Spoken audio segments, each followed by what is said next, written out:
La question de l'éducation des filles est au cœur des priorités du PAG 2021-2026. Pour preuve, le lancement officiel ce jeudi à Ilakondji dans la commune de Grand Popo de la campagne régionale 2022 dénommée Stronger Together par la ministre des Affaires sociales et de la microfinance. Éducation des filles et leadership féminin, c'est le thème de cette sensibilisation portée par le projet d'autonomisation des femmes et du dividende démographique au Sahel Suède-Bénin avec l'appui technique de l'UNFPA. L'objectif principal est la promotion de leadership féminin à travers le maintien des filles à l'école pour leur pleine participation au développement du Bénin. Le thème de cette campagne régionale, lancée dans tous les 9 pays bénéficiaires du projet Suède, met un accent particulier sur la collaboration transfrontalière pour réduire les vulnérabilités des adolescentes et des femmes et pour renforcer la communication pour le changement social de comportement en vue de la valorisation des comportements clés de la transition démographique. Mesdames et messieurs, la campagne Stronger Together vient répondre de façon efficiente et efficace aux exigences et aux besoins des adolescentes et filles béninoises pour leur instruction, leur capacité à s'auto-employer, à exercer diverses activités génératrices de revenus et à s'investir dans le développement de notre pays pour infléchir les facteurs qui freinent leur épanouissement. Au regard des acquis de la campagne 2021, celle de cette année envisage d'impacter bien plus d'acteurs pour accroître les capacités et les opportunités économiques pour les femmes et les adolescentes. Pour cette année 2022, la campagne Stronger Together envisage d'impacter 676 acteurs renforcés autour de la thématique de l'éducation et du leadership féminin, avec la constitution de pools d'experts,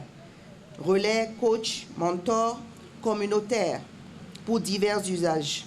En outre, 3 630 000 personnes, y compris les bénéficiaires directs du projet, seront touchées par le développement d'un paquet complet et innovant d'actions auprès d'une large gamme de partenaires dans le secteur privé pour accroître les capacités et les opportunités économiques, emploi pour les femmes, pour les adolescentes.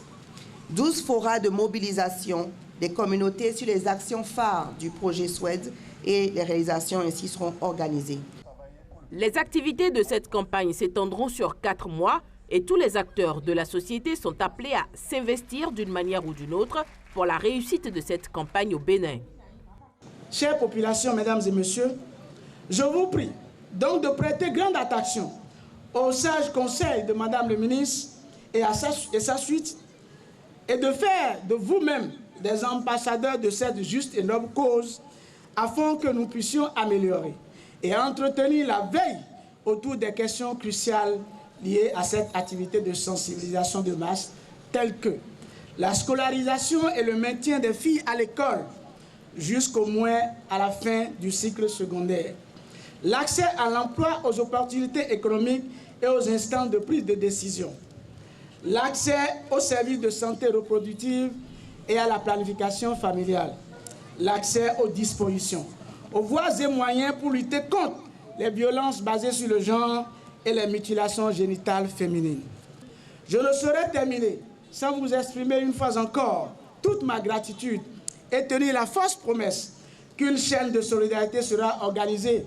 en ce qui concerne le département du Mono, dont j'ai la charge pour la restitution et la duplication des éléments de langage dans le but d'accompagner les groupes cibles.